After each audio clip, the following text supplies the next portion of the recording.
From Buffalo Toronto Public Media and WBFO, this is Buffalo What's Next, Producers Picks. Highlights of conversations heard on previous shows. On this week's episode, we'll hear from Matt Tice, the director of Vive, a shelter helping refugee immigrants and asylum seekers in Western New York. We are designed to be a trauma-informed space. We want to be a respite, a safe opportunity for people who are on their journey towards their next step, to have a moment of rest, to work out their next steps in wherever they're headed next. Later on, Cambria Daniels, a mental health specialist with Best Self Behavioral Health, joined us to discuss the mental trauma that our school-aged children are facing amid the rise of shootings and primarily falsified active shooter reports. Right now, it's a collective trauma. They were not well before coming out. We're still in the pandemic. Right. And then on top of that, you have the compound trauma of everything going on in the community. So that shared universal value of wanting safety, and I'm not talking just physical safety, I'm talking psychological safety. Our kiddos are sensitive to that right now. Finally, we revisit our Freedom Seder discussion with Rabbi Brent Gutmann, Senior Rabbi at Temple Beth Zion, and Reverend Jonathan Staples, the Senior Pastor of First Shiloh Baptist Church. We've got to do some work as a society to really figure out how we bridge that divide, how we better understand that divide. First off, we continue to hear the stories about waves of immigrants and asylum seekers making their way to large border or safe haven cities, such as Buffalo. We spoke to Matt Tice, who runs the Vive shelter, about the influx of migrants arriving in the city and the challenges of helping these individuals to secure resident status here in the United States or in Canada. Today I'm joined by Mr. Matt Tice. He's the director of the Vive Refugee Shelter in the east side of Buffalo. It's a division of Jericho Road Community Health Center. Matt, thank you very much for joining us today. Thanks for having me. I'm glad to be here. And Matt, you've been with Vive now for about 3 years. Mm-hmm. You've been working as a social worker in different capacities before that, but what Vive is doing currently, and now you mentioned Vive has been around for 40 years, mm-hmm. but as of the last about 8 years, yeah. It's now part of Jericho Road. Mm-hmm. We've had Dr. Glick on before, who's the CEO mm-hmm. of Jericho Road, but we wanted to speak with you because you're there with these asylum seekers, mm-hmm. these individuals immigrating to the United States, or in a lot of cases, what you're seeing is up en route to Canada. Mm-hmm. Mm-hmm. And one thing that kind of has intensified the immigration into the United States or into Canada, it has been the Safe Third Country Agreement. Mm-hmm. For those uninformed, and I wouldn't blame you because it happened on a Friday afternoon last month, March 24th. President Biden and Prime Minister Justin Trudeau met, and this agreement had been on the books for a while now, I think since 2004. But as of that date last month, both heads of state basically said that they were going to implement or enforce this to a larger degree. And not to get too in the weeds of immigration law, but it is an important factor here in this conversation. It was set forth to deter migrant crossing to each state, and basically stated that if an immigrant was coming into one or two of the countries, they had to be returned back to the last quote-unquote safe country that they came from, mm-hmm. to make their claim for asylum. Correct me if I'm wrong. I think that's, in a nutshell, that's what we're talking about. Yeah, more or less. Mm-hmm. So you've been seeing in your time with Vive a lot of asylum seekers here already in the United States trying to head into Canada mm-hmm. by means of the main pathway in northern New York State is Roxham Road, correct? Mm-hmm. Mm-hmm. That's since shortly after this. This happened on Friday, March 24th, and then that night, Saturday at midnight, it really, Border Patrol, the mounted police, they kind of cracked down on they basically shut down Roxham Road. Yeah. So with some of the new enforcement or the hardening of the Safe Third Country Agreement, it meant that one avenue that many people had access to go to Canada and file a refugee claim there was eliminated. Prior, there were many people that if they did not have a qualifying anchor relative, for instance, or they did not fit with some of the other exceptions for the Safe Third Country, and I do actually want to talk a little bit more of the distinctions of that in a moment, but they now are not able to do that, and that made it impossible that anyone could go to what would be called an informal crossing. One of the biggest informal crossings across really the entire northern border in the along Canada and the United States was Roxham Road. And that, just to clarify, is up by Plattsburgh. And that borders like the Quebec area of Canada. Yeah.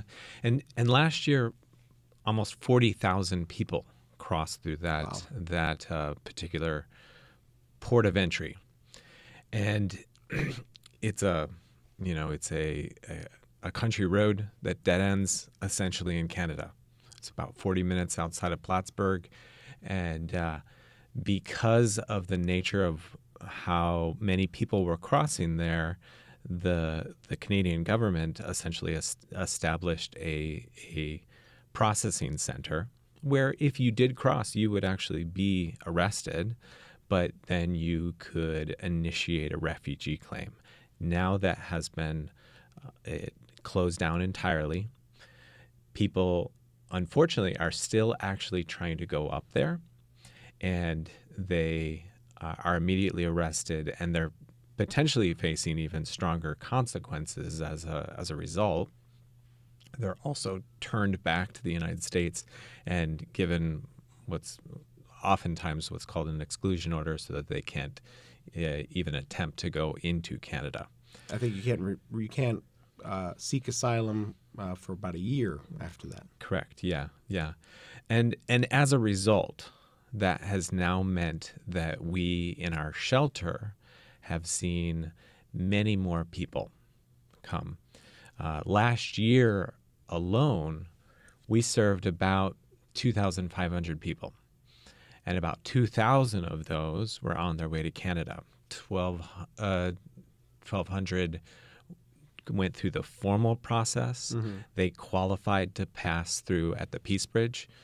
800 of them were on their way to Roxham Road. Now, we gave information. We weren't counseling them to go to this informal crossing, but 800 people, if we were in this situation now, have nowhere else to go. These were people that were here in the city of Buffalo, and now where else are they going to turn? We have this unique position as our shelter to support individuals where we're at, but there's really nowhere else where they can turn, and except maybe considering a claim here in the United States now. And we're going to continue just trying to understand the severity of the situation, but explain to me what the team at Vive does. What are you tasked with? Yeah, so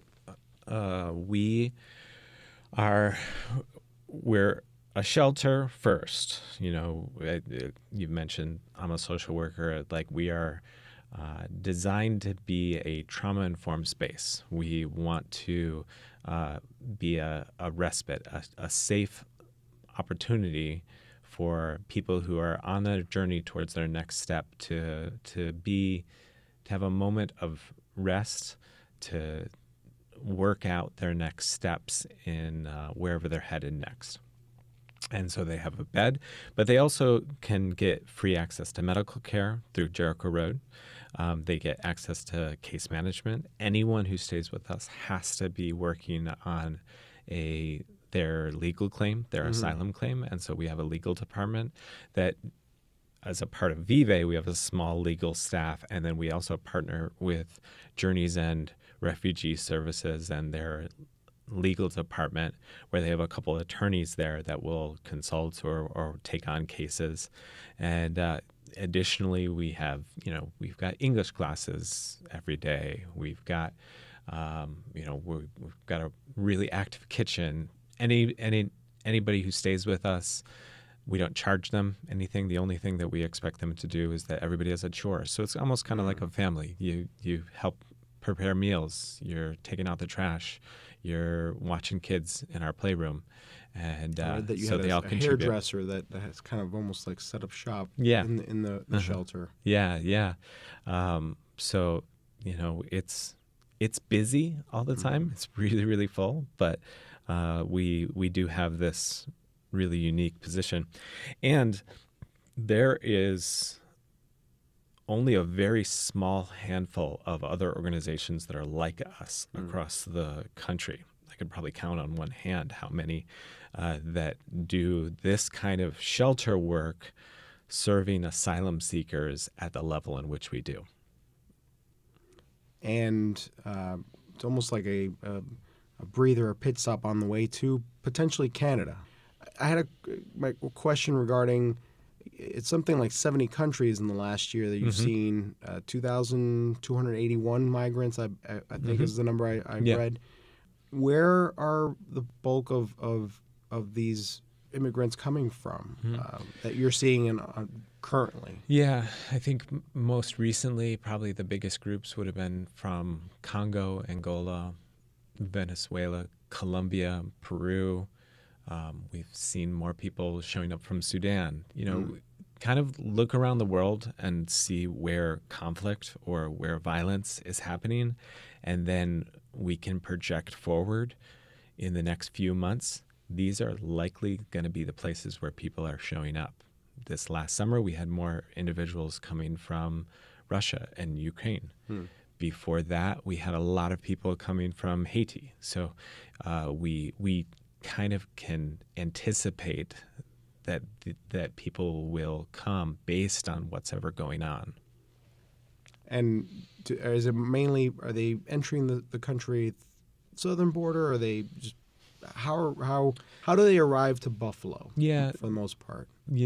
For the most part, they're coming through the southern border, and they already had contact with immigration authorities, and they then maintain that contact, and so they are working through the legal process, and they are continuing to maintain that contact with the legal authorities. So it is an important distinction of, like, it's a lengthy process. It is. Well, not only is it a lengthy process, but these are people who are going through a very intentional process that is built up, that you can go through to eventually claim asylum.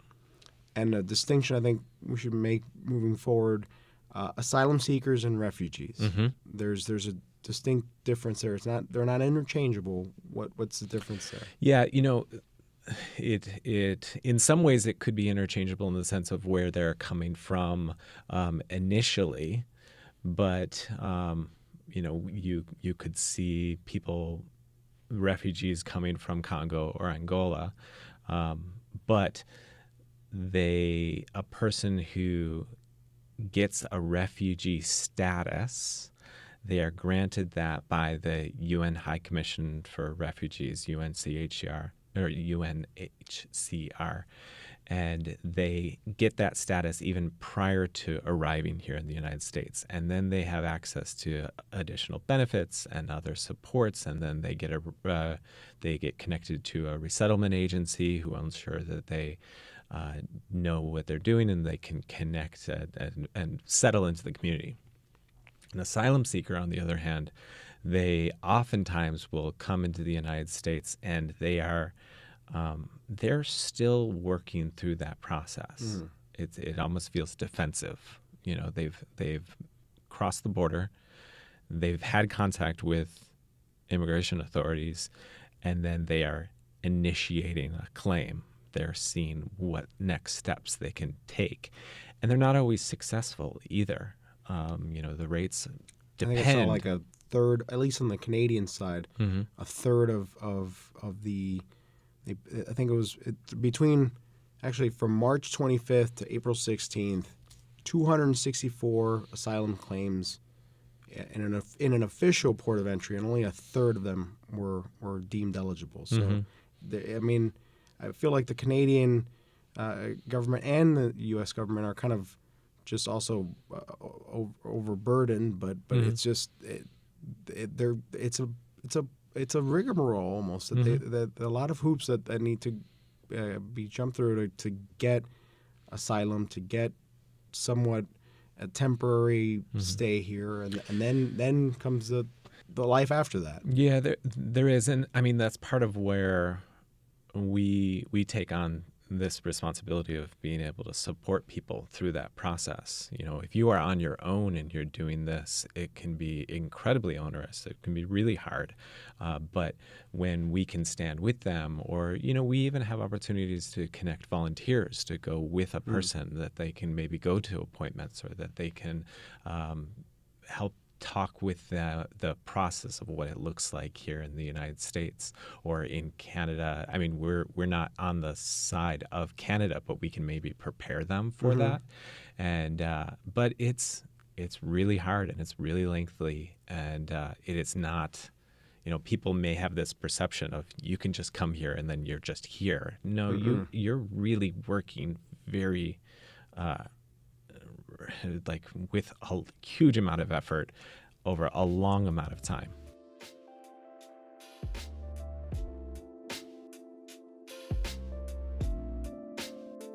Next up, if the rise in mass shootings wasn't enough of a stressor, in the months of March and April, several New York State school districts saw a string of falsified active shooter or bomb threat reports. It's a problematic fad known as swatting.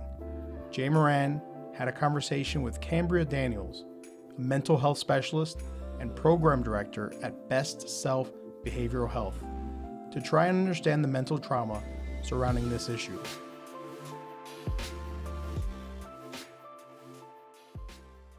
After an incident like this happens, how do you come into play? Sure. So I am fortunate enough to go all throughout Erie and Niagara County with mental health awareness trainings. Think trauma-informed care, safe spaces, discipline with dignity.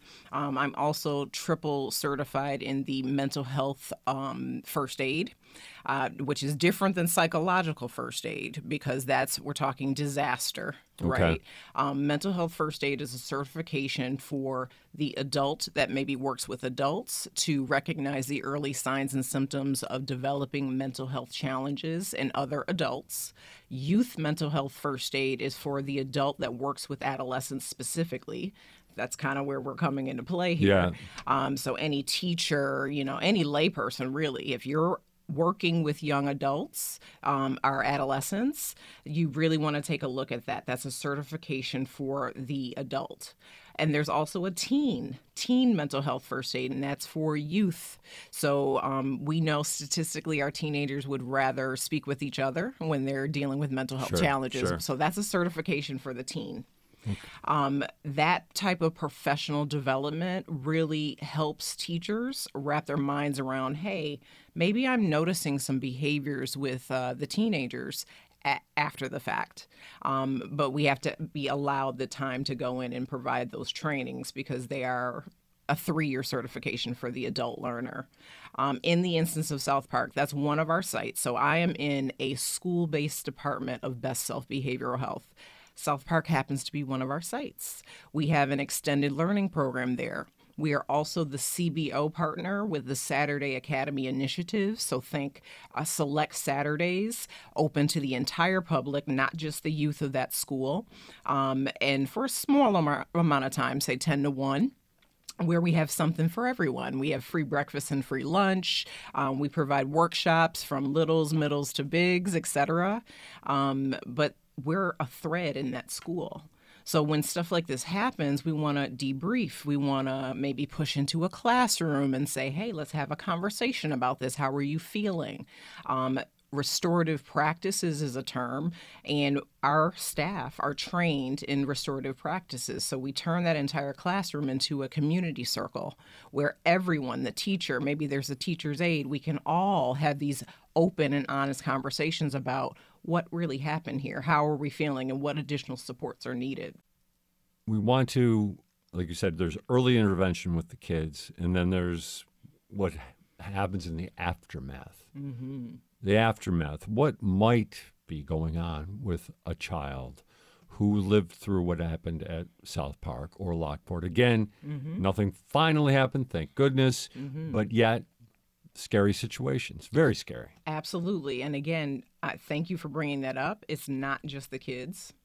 We're seeing it in adults too, right? We're expecting our teachers to just put on, called armoring up, and just go in and teach, despite the fact that they might have concerns about their own kiddos.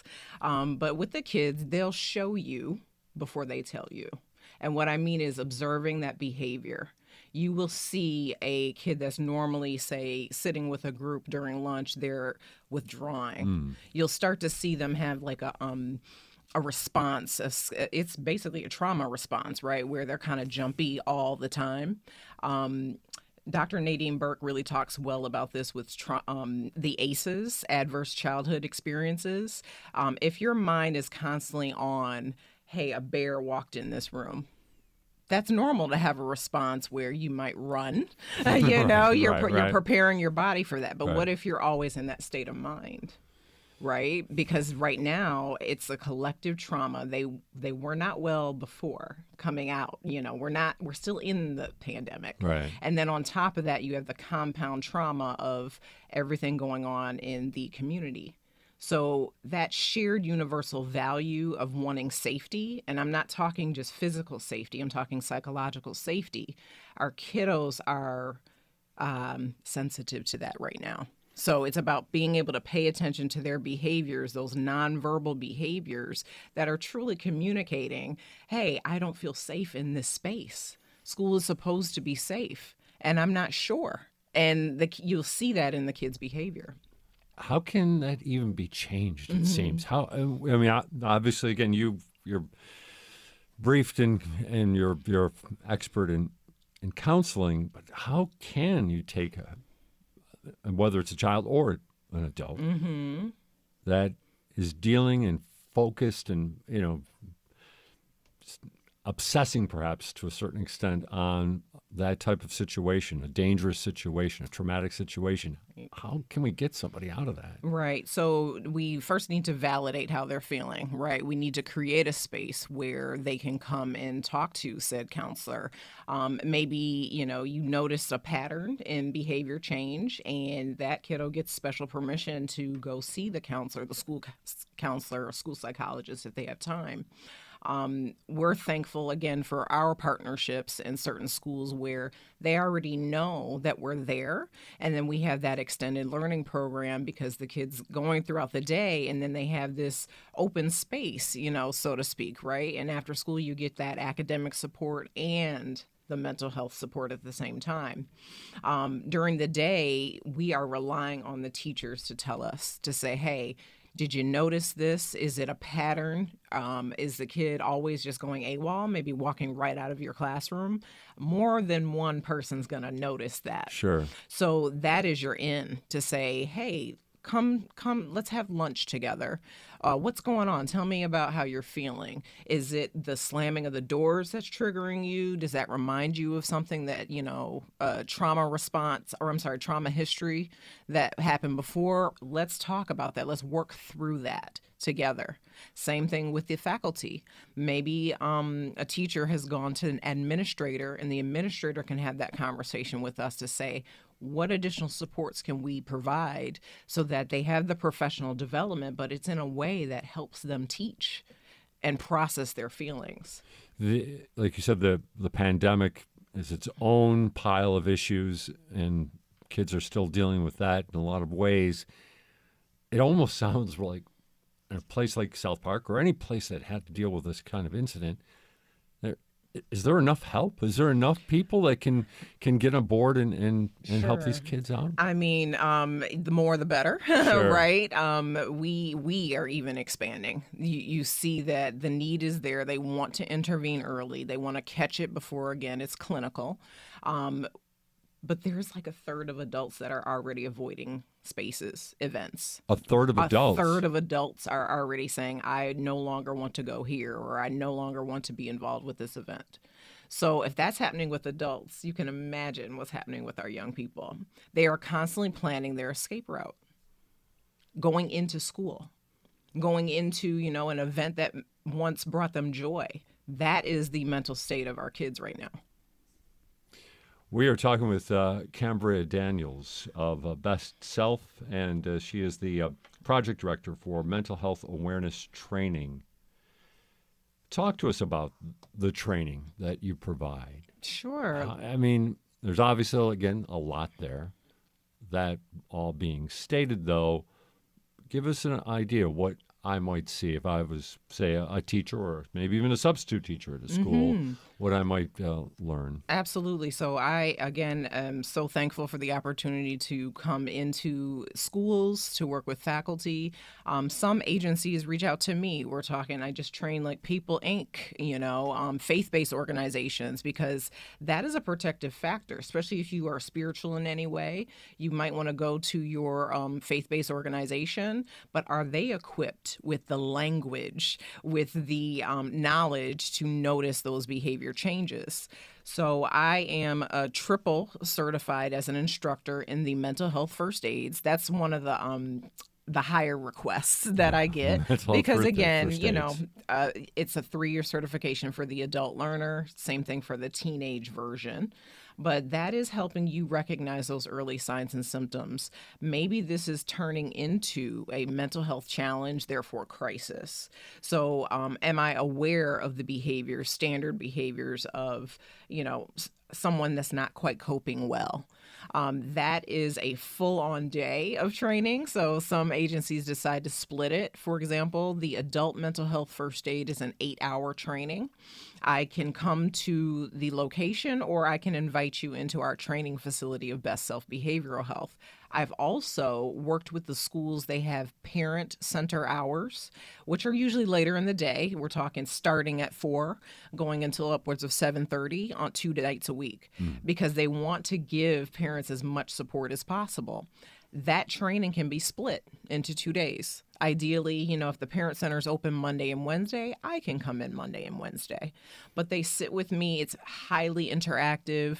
It's based off of data from the National Council on Mental Wellbeing. So it's a legit certification, all evidence-based, wonderful curricula that actually updates. So even me as an instructor, I have to stay up to date whenever any language changes, any stats change, and that requires an additional module that I would have to, refresh on. Youth mental health first aid actually has adapted for indigenous populations and rural communities.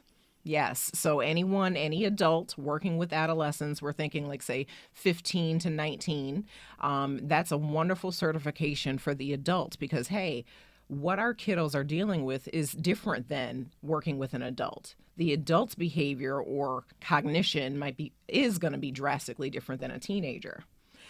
So those trainings are, again, highly requested. In a perfect world, I could come in and train teenagers only in the teen mental health first aid. That is a 3-year certification for the teenager. Are teens taking advantage of that? Teens are absolutely taking That's advantage. good news. I just got a huge cohort at Bennett High School, for example. But again, the admin believe in it. They see the difference. They told me they saw the difference within a school year, that the kids are behaving and responding and using the language with each other. They are an internal support system. So what if I did all of sophomores, and then those sophomores have that certification year after year? peer, and they know how to connect their peers with a responsible adult. They know who their student support team is. They know where their office is. They know that they can go see said individual if they're dealing with mental health challenges. In addition to those certifications, I also have trauma-informed care and safe spaces. Again, we all bring a little something to the table, right? And what if you have a trauma history? That's going to affect how you interact with your colleague, with a student, anywhere in the community, right? So it's not a certification, but you do get a cert, think professional development credits for that. I wrap around and put in the safe spaces because how do we actually execute the care?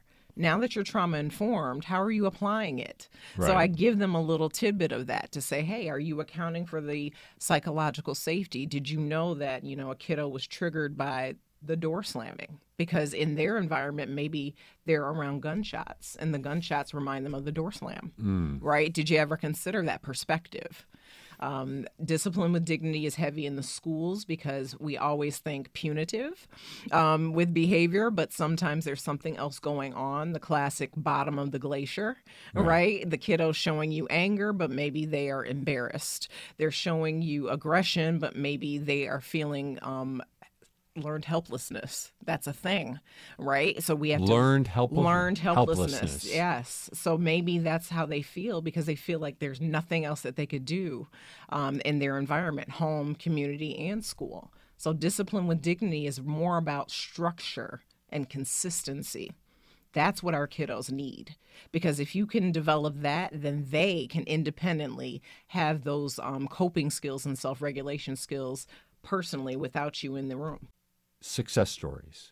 I was really, when you mentioned what's going on at Bennett, that how the administrators say they've seen this remarkable improvement, it might be the best piece of news I think I've heard in a long time from anything, especially when we deal with such difficult issues. But what about that? What maybe take me through some people, whether they're kids or administrators or parents, where you have seen that kind of progress, or perhaps people you've trained have seen that type of progress. What can you tell us? Can you give us some examples? And that is the best. That I call it planting the seed, right? You might not see it immediately. You might, I might come in and provide the training and not come back, after the series is complete. But it's hearing that feedback from the people that work with these kids on a daily basis. I've had teachers say that, saying, hey, usually a kiddo would, agitate another kiddo. And after your training, I noticed they really backed off or they changed their language. Seeing them interact in the hallway is completely different. That is truly the best piece of this, right? And the fact I'll pick on Bennett because they come back year after year. Okay. So even before this school year, the year before that, I came in and did the series with a batch of kiddos, and they immediately contacted me in the summer to say, so we want you to come back and do, however many classes, right? So they see it too. That means that's affecting their suspensions. That means the suspensions are probably decreasing. The office discipline referrals, the ODRs, which it goes right into the system. So even if a kiddo was to transfer schools, that record goes with them. Mm-hmm. So they must be seeing a decrease there. That's where the data is driving the decision. Obviously, maybe even the crisis calls from SST, because I'm not there. I'm not housed at the school. So maybe SST, student support, are no longer getting those calls over the walkie-talkie. Maybe we're getting a decrease in fighting, right? The proof is in the behavior. So something is working and it's resonating with those kiddos that's lasting the whole school year. Something we wish we didn't have to predict this, but we're going to take the prediction that swatting incidents aren't going to go away anytime soon. Unfortunately, people like to elicit the fear, and it is an unfortunate circumstance that some people enjoy doing that to other people because we're already in a state of high anxiety and depression, right? Whether people acknowledge it or not, we're all dealing with that collective trauma, and people are preying on that. Unfortunately, they realize that, say, schools, for example, have a certain procedure You already have your fire drills, you have your lockdown, your shelter in place, your lock in. And it's fun for people, unfortunately, to make those bogus calls. And there's probably really no way to alter the way we go about lockdown drills and things like that. They have to happen. Serious. Mm-hmm. They've got to be definite. There's no other way to do it. But yet it's got to leave a taste of trauma, I would say. Absolutely. And that's where I say, how about we have these conversations before, after, consistently, right? It's the community. So it's not just in school. We need to have these conversations at home, and be careful with the timing of said, conversation. So it doesn't have to be after it happened. It's like, hey, run that down for me. What is a lockdown drill? Think of a school year, right? A traditional school year, we're talking September to June, 9 months. I'm talking space it out like 3 times within a school year, not every week, not every month, just having a conversation with your young person to say, talk to me about, what does that drill look like? What happens? What are the rendezvous points, when you're outside and stuff like that? Also being proactive on their technology. If you have kids and you're giving them cell phones, make sure the cell phone is fully charged. Maybe send them with a charger and a backup, the battery pack. And you mentioned cell phones. I did think of this earlier. The amount of information that comes into kids all the time, it's got to multiply the impact of these types of incidents. Information flooding, right? And this is a conversation that, because I provided direct service, and I would candidly have this conversation. Your diet is not just what you consume. It is who you interact with, what you read, and what you expose yourself to, whether it's social media or the news. You can turn it off, okay? And that is a self-discipline that, it has to be taught. We have to model it as adults, right? It's natural for us to want that instant gratification. We want to know right now, right? But how about you set yourself up for, say, your slumber and shut it off at 9 o'clock or 10 o'clock, whatever it is, be consistent, right? Think 9/11, the Boston Marathon. I bet you money that exactly where you were, what you were doing when you got that news. Right. Think of the way it was delivered to you. I candidly remember the footage. It looked like as if multiple planes were hitting. Right. I'm like, I thought there were only 2 towers. So, if that's happening over and over again, and you already have a trauma history, that has you on level 10. You are scared. You don't know if it's happening in live time, etc. Right?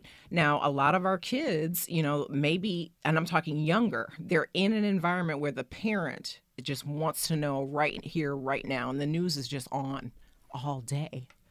What if it's just on all day? Again, we have to model the behavior that we want. So maybe we turn it off or slow it down or regulate that information the best way that we can, and therefore you're teaching your kiddos like, hey, you can do this too independently. You do not have to be on social media all day and all night.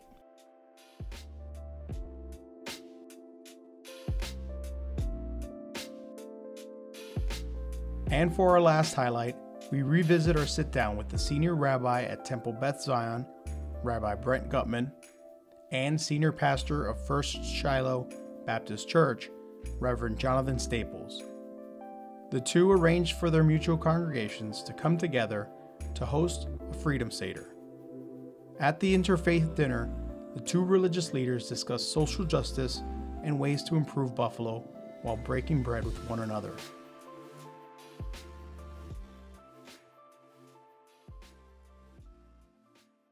What happened on Jefferson Avenue at the Tops. How about for you, Rabbi? You arrived a little bit after that, so the feeling was still very raw. It's still raw, of course, right now. But how about what you saw and experienced among your congregation and just what you saw in the community as well? I think that the pain that was inflicted on our predominantly African-American Buffalonians that day was felt acutely among the Jewish community.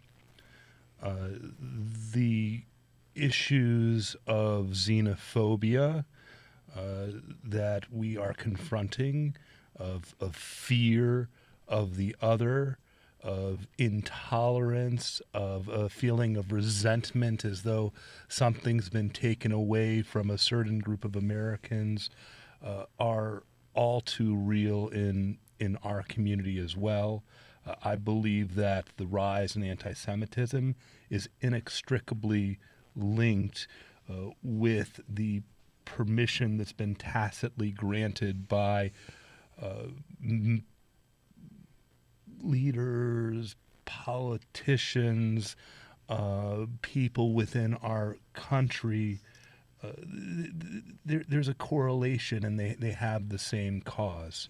We need our leaders to advocate to end this hatred.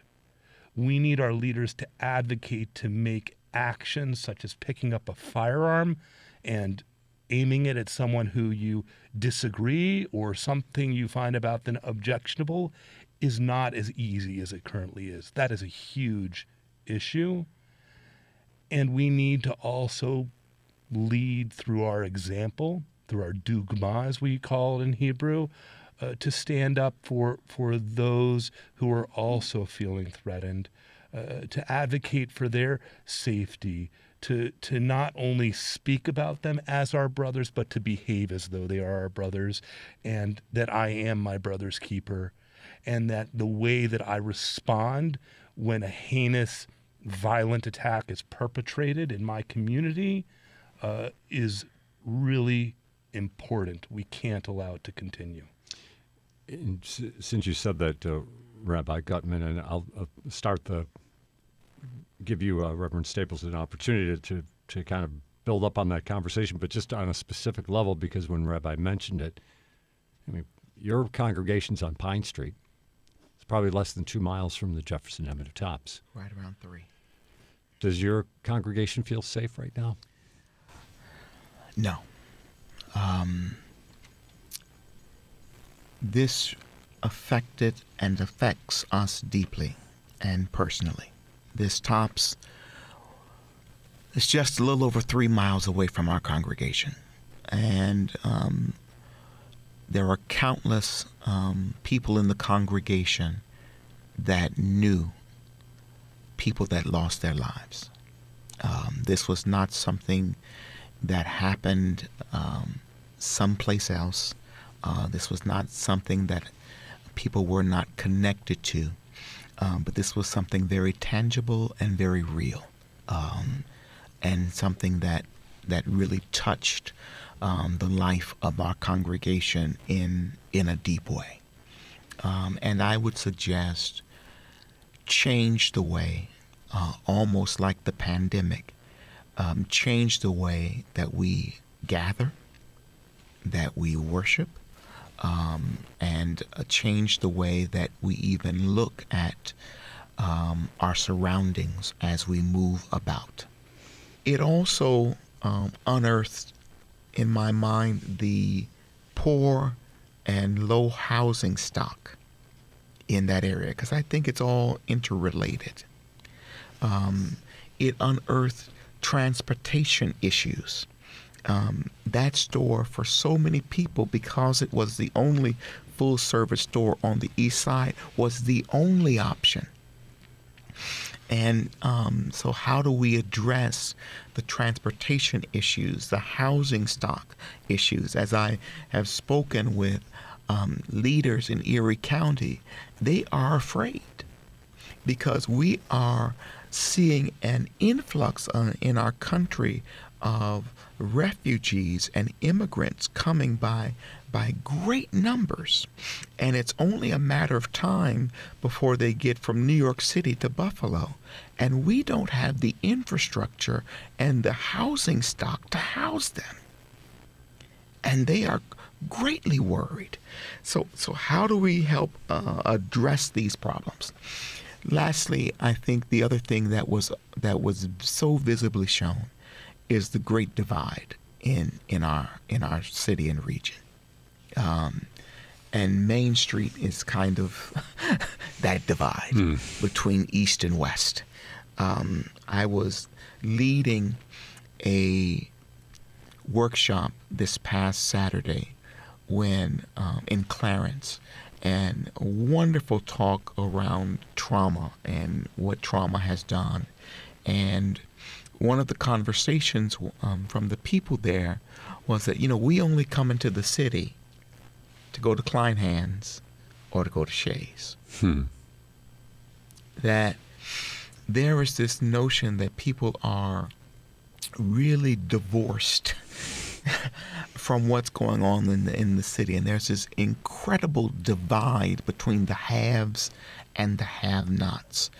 And we would never hear people in Westchester say, I only go to the city to go to Lincoln Center or to Broadway. Right. Or we would never hear people in the suburbs of Los Angeles that say, I only go to the city to go see the Lakers or the Clippers play or the Dodgers play. And so we've got to do some work as a society to really figure out how we bridge that divide, how we better understand that divide. Eventually, the rabbi and reverend would discuss the commonalities they encountered with the food served at the Seder. Before we move on from the Freedom Seder, the food. We have to talk about the food. I mean, this is a great part of the whole thing. So, I mean, please tell us what was on the menu for the Freedom Seder. Oh my gosh! Well, I mean, this is part of the beautiful cross-pollination. In unexpected ways, we wanted to do this program as an opportunity to engage our members and get them to think differently. But the cross-pollination, just in terms of how a community functions and operates, was so rich.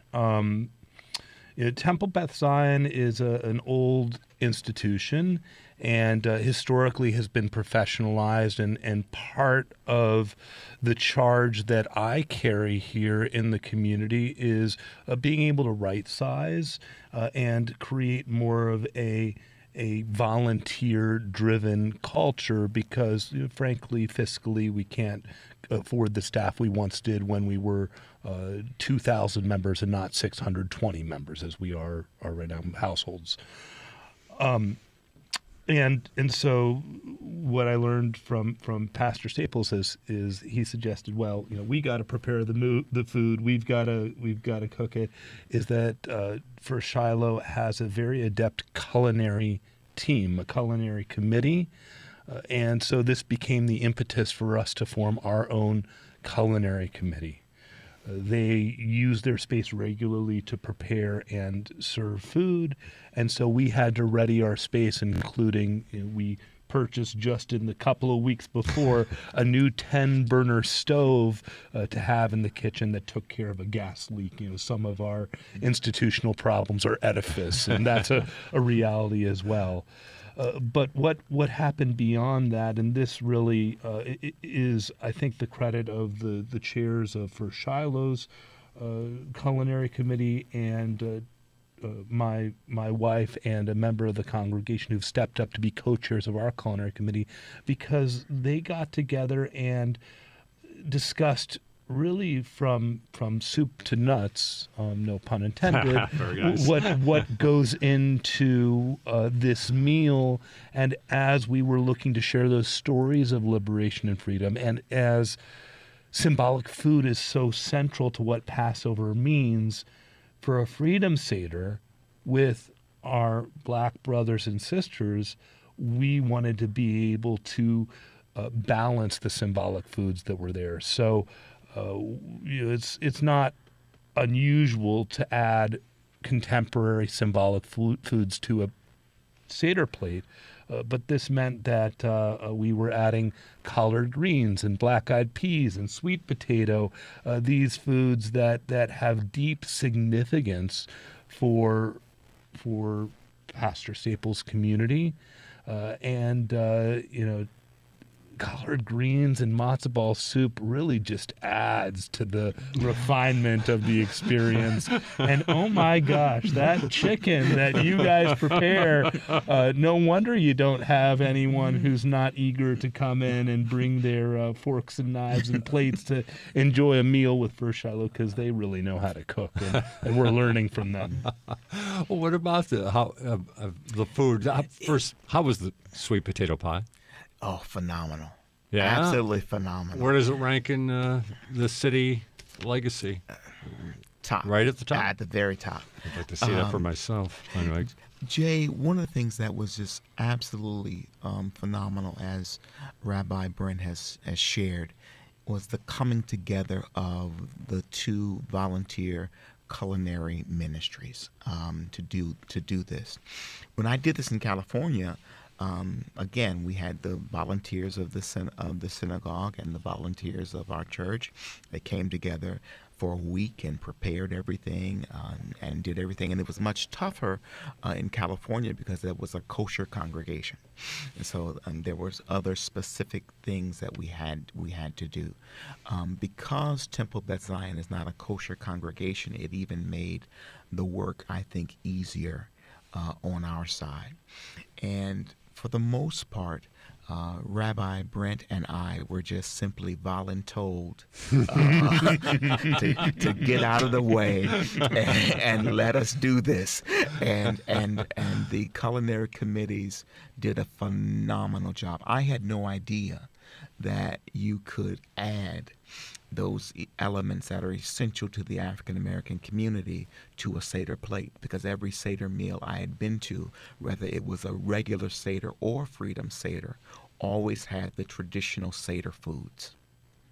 And so when Rabbi Brent came up with the idea, well, why don't we add these other foods? I said, well, can we?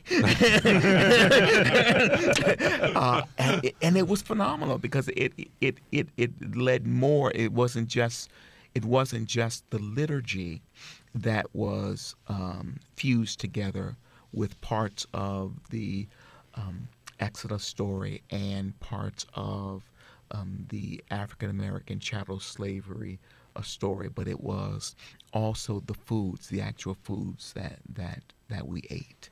Oh, and what about then beyond the food? And what about in terms of, was there a formal type of speeches given, sermons, things along those lines to talk about it, or was it kept on more on a lighter side, for lack of a better term? So we prepare a Haggadah each year. Haggadah comes from the Hebrew word lehagid, to tell, and is to tell our children the story of our redemption.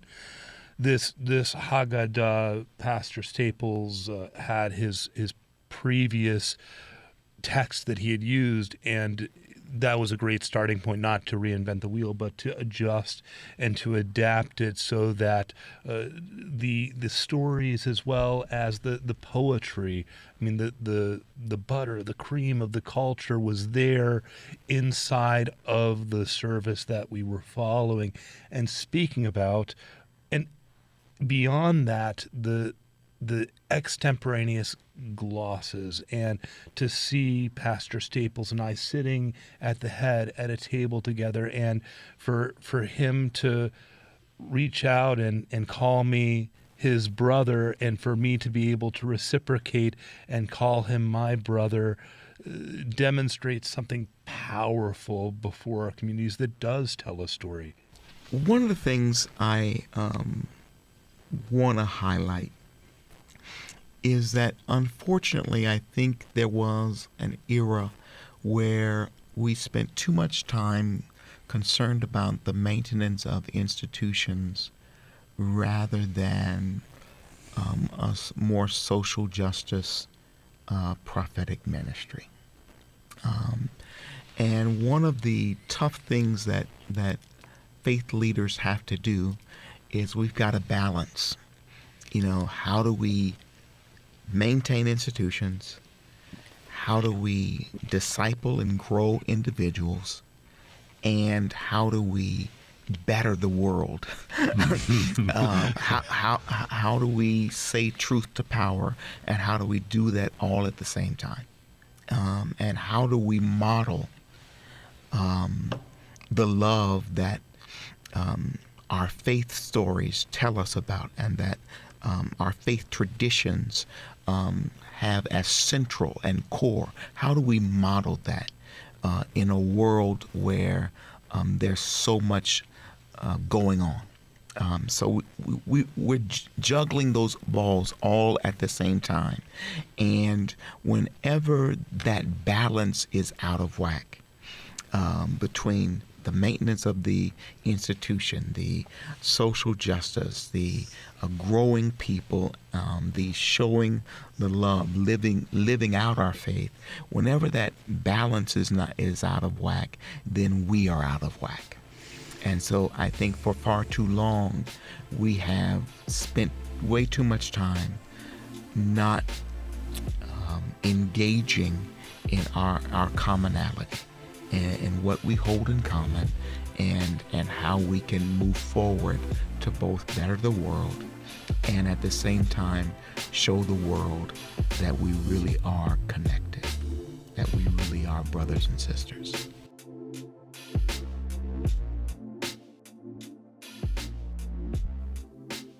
We thank you for joining us. This has been Buffalo What's Next, Producer's Picks. We also would like to thank all of our guests: Matt Tice from the Vive Shelter, Cambria Daniels from Best Self Behavioral Health, Rabbi Brent Gutmann of Temple Beth Zion, and Reverend Jonathan Staples of First Shiloh Baptist Church. As a reminder, Buffalo What's Next airs on WBFO every weekday, 10 to 11, and gets re-aired each night at 9 p.m. It's also available wherever you get your podcasts, or the Amplify BTPM app. It's also on demand at WBFO.org. I'm producer Lorenzo Rodriguez. Thank you very much for listening.